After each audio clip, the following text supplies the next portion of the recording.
আসসালামু আলাইকুম। সবাইকে স্বাগত জানাচ্ছি আমার দেশ মিড ডে নিউজে। সঙ্গে আছি আমি মাহবুবুর রহমান ইমন। শুরুতেই শিরোনাম। হরমুজ প্রণালী নিয়ে কড়া অবস্থানে ইরান, ট্রানজিট ফি আদায়ের ঘোষণা। ইসলামাবাদে ওয়াশিংটন তেহরান আলোচনা নিয়ে নয়া শঙ্কা। 3 দেশ সফরে যাচ্ছেন শেহবাজ শরীফ। বিশ্ব অর্থনীতিতে মন্দা দেখা দিতে পারে, IMF এর সতর্কবার্তা। যুদ্ধ পুনরায় শুরু হলে অপ্রকাশিত শক্তি দেখাবে ইরান। IRGCর হুঁশিয়ারি, বৈঠকের আগে 2 শর্ত যুক্তরাষ্ট্রের। লেবাননে ভয়াবহ হামলা চালিয়েছে ইসরায়েল। সামরিক ঘাঁটি সহ ইসরায়েলের 13 স্থাপনায় হিজবুল্লাহর পাল্টা ক্ষেপণাস্ত্র হামলা। পরবর্তী আলোচনায় বসতে সম্মত 2 দেশ। 5 লাখ সরকারি কর্মচারী নিয়োগের সিদ্ধান্ত হয়েছে, সংসদে জানালেন প্রধানমন্ত্রী। ডিজেল জেট ফুয়েল নিয়ে চট্টগ্রাম বন্দরে আরও 3 জাহাজ।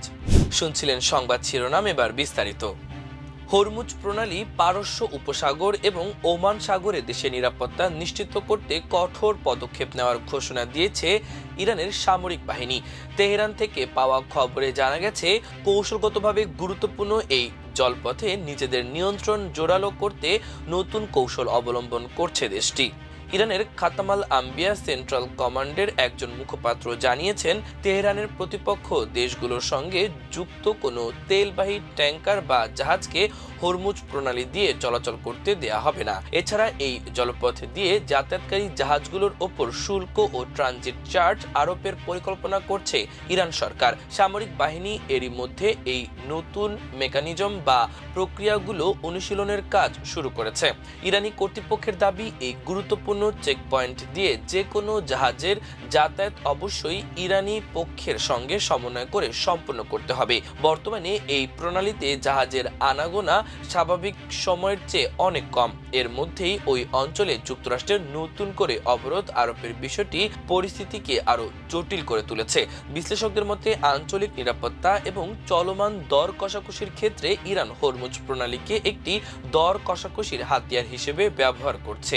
ইরানের রাজনৈতিক ও সামরিক নেতৃবৃন্দ সাফ জানিয়েছেন, তাদের সবার জন্য নিরাপত্তা অথবা কারো জন্য নিরাপত্তা নয়, এই নীতি হরমুজ প্রণালীর ক্ষেত্রেও সমানভাবে প্রযোজ্য হবে।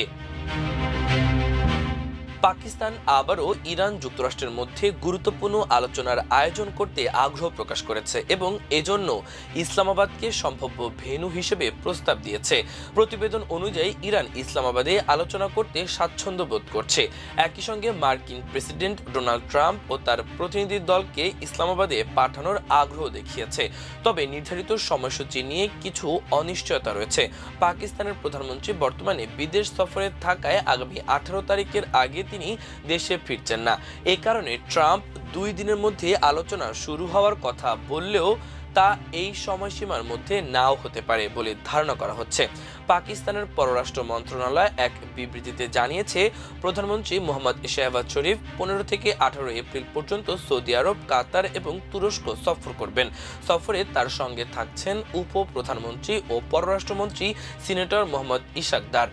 বিবৃতিতে বলা হয়, সৌদি আরব ও কাতার সফরকালে শেহবাজ শরীফ দেশ দুটির শীর্ষ নেতাদের সঙ্গে দ্বিপক্ষীয় সহযোগিতা এবং আঞ্চলিক শান্তি ও নিরাপত্তা নিয়ে আলোচনা করবেন।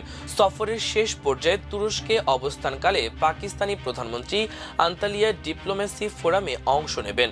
ফোরামের ফাঁকে তিনি তুর্কি প্রেসিডেন্ট রিসেপ তাইয়েপ এরদোগান সহ অন্যান্য বিশ্ব নেতাদের সঙ্গে দ্বিপক্ষীয় বৈঠকে মিলিত হবেন বলে জানানো হয়েছে। মূলত আঞ্চলিক অস্থিরতা নিরসনে মধ্যস্থতার অংশ হিসেবে তার এই সফরকে গুরুত্বপূর্ণ মনে করা হচ্ছে। আন্তর্জাতিক মুদ্রা তহবিল IMF সতর্ক করে বলেছে, ইরানকে ঘিরে যুদ্ধের কারণে বিশ্বে বড় ধরনের জ্বালানি সংকট তৈরি হতে পারে। এই সংকট বিশ্ব অর্থনীতিকে মন্দার দিকে ঠেলে দিতে পারে। সংস্থাটি জানিয়েছে, মধ্যপ্রাচ্যের পরিস্থিতির কারণে 2026 সালের বিশ্ব অর্থনীতির প্রবৃদ্ধি আগের চেয়ে কম হতে পারে। জ্বালানির দাম বাড়লে পরিস্থিতি আরও খারাপ হবে। G7 দেশগুলোর মধ্যে যুক্তরাজ্য সবচেয়ে বেশি ক্ষতিগ্রস্ত হতে পারে। দেশটির প্রবৃদ্ধি কমে যেতে পারে এবং মূল্যস্ফীতি বেড়ে যেতে পারে। ব্রিটিশ অর্থমন্ত্রী র্যাচেল রিভস এই পরিস্থিতির জন্য যুক্তরাষ্ট্রের প্রেসিডেন্ট ডোনাল্ড ট্রাম্পের সমালোচনা করেছেন।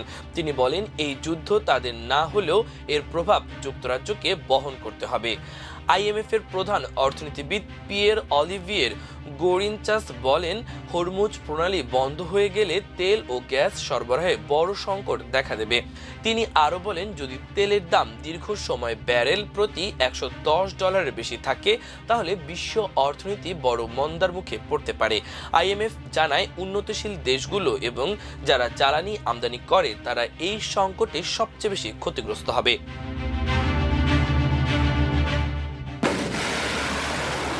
ইসলামাবাদে বৈঠক ব্যর্থ হওয়ার পর আবারও আলোচনায় বসতে পারে যুক্তরাষ্ট্র ও ইরান। তবে পুনরায় এই আলোচনা শুরুর আগে আমেরিকার পক্ষ থেকে দুটি শর্ত দেয়া হয়েছে। ইসরায়েলি গণমাধ্যমের বরাতে এমন তথ্য জানিয়েছে এনডিটিভি। ওই প্রতিবেদনের প্রথম শর্তে বলা হয়েছে, নতুন করে আলোচনা শুরুর আগে ওয়াশিংটন চায় গুরুত্বপূর্ণ জলপথ হরমুজ প্রণালী পুরোপুরি ও বাধাহীনভাবে খুলে দেয়া হোক। আরেকটি শর্ত হলো, ইরানের প্রতিনিধি দলকে অবশ্যই Islamic revolutionary guard corps IRGC এর পূর্ণ অনুমোদন থাকতে হবে। বিশ্লেষকরা বলছেন, ৩৯ দিন যুদ্ধে আইআরজিসির বিধ্বংসী হামলা ও তেহরানের যুদ্ধ চালিয়ে যাওয়ার সিদ্ধান্তে বাহিনীটি গুরুত্বপূর্ণ ভূমিকা পালন করে থাকে। তাই ইরানকে থামাতে ওয়াশিংটনের প্রথম ভয় আইআরজিসিকে নিয়ে।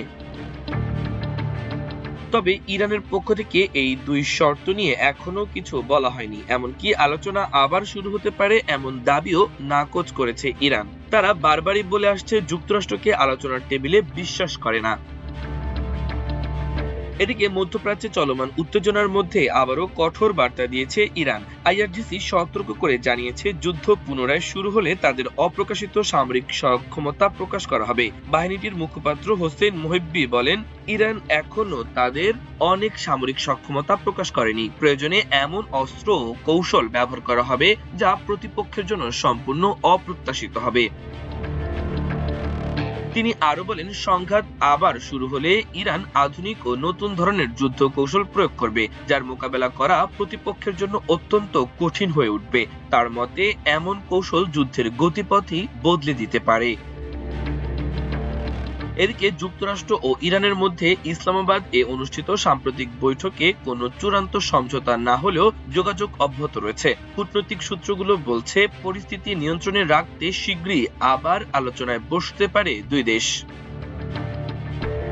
জানা গেছে, আগামী বৃহস্পতিবার নতুন করে বৈঠক হওয়ার সম্ভাবনা রয়েছে।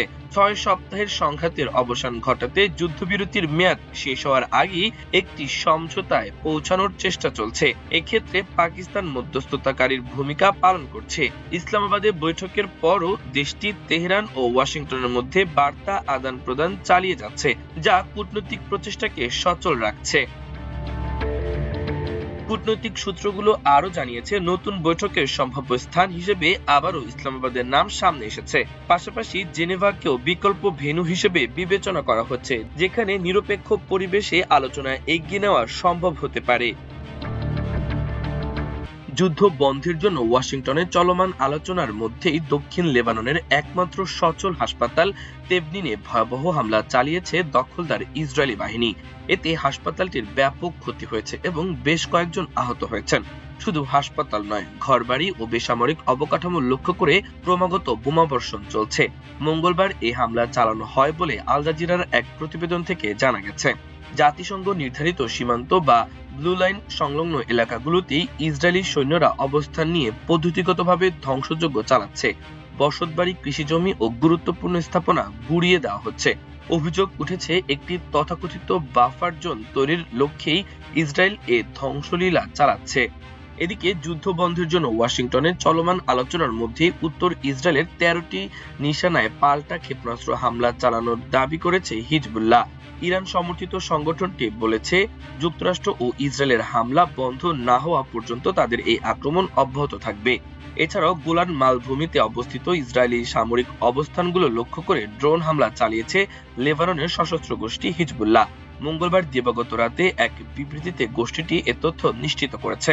হিজবুল্লাহর পক্ষ থেকে জানানো হয়েছে, তারা গোলান মালভূমির জাওরা এলাকায় একটি কামানের অবস্থান এবং ওডেম এলাকায় আর্টিলারি ব্যাটালিয়ন কমান্ড সদর দপ্তর লক্ষ্য করে ড্রোন হামলা চালিয়েছে। এই হামলায় কোনো হতাহত বা ক্ষয়ক্ষতির খবর এখন পর্যন্ত নিশ্চিত হওয়া যায়নি। এছাড়া ইসরায়েলি সামরিক বাহিনীর পক্ষ থেকে এই ড্রোন হামলার বিষয়ে তাৎক্ষণিকভাবে কোনো মন্তব্য করা হয়নি। এদিকে গত মঙ্গলবার ওয়াশিংটনে সরাসরি আলোচনার পর ইসরায়েল ও লেবানন উভয় পক্ষের সম্মতিতে নির্ধারিত সময় ও স্থানে পরবর্তী দফার বৈঠকে বসতে সম্মত হয়েছে। মার্কিন পররাষ্ট্র দপ্তরের উপমুখপাত্রের একটি বিবৃতিতে এ তথ্য জানানো হয়েছে। বিবৃতিতে বলা হয়, কয়েক দশকের মধ্যে দুই দেশের মধ্যকার প্রথম সেই সরাসরি আলোচনায় যুক্তরাষ্ট্র আশা প্রকাশ করেছে যে এই সংলাপ 2024 সালের চুক্তির পরিধি ছাড়িয়ে একটি পূর্ণাঙ্গ শান্তি চুক্তিতে রূপ নেবে।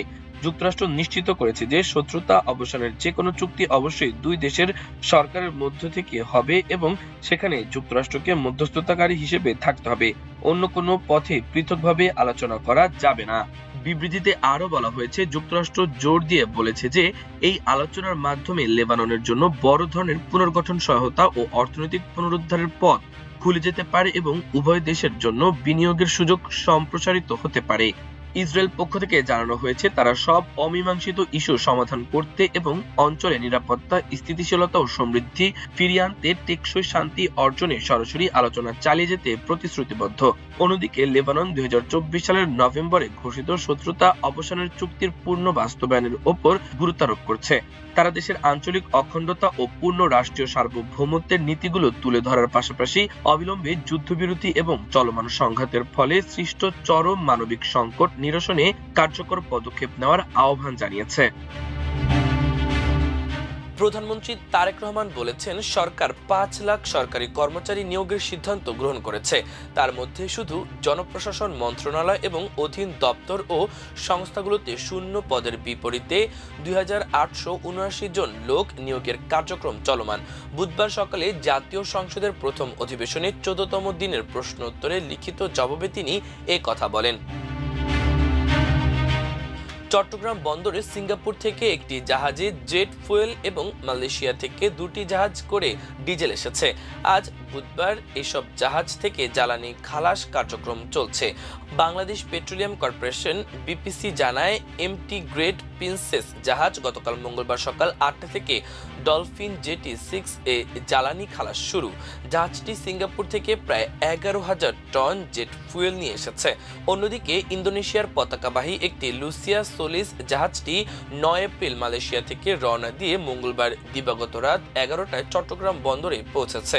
জাহাজটিতে প্রায় 34,000 টন ডিজেল রয়েছে। বর্তমানে লাইটারেজ প্রক্রিয়ায় জ্বালানি খালাস চলছে এবং আজ বুধবার দুপুরে এটি ডলফিন জেটি 5 এ ফেরার কথা রয়েছে। প্রিয় দর্শক, আমাদের আজকের মিড ডে নিউজের আয়োজন এ পর্যন্তই। সবাই ভালো থাকুন, সুস্থ থাকুন, আমার দেশের সঙ্গেই থাকুন। এতক্ষণ সঙ্গে থাকার জন্য অসংখ্য ধন্যবাদ। আল্লাহ হাফেজ।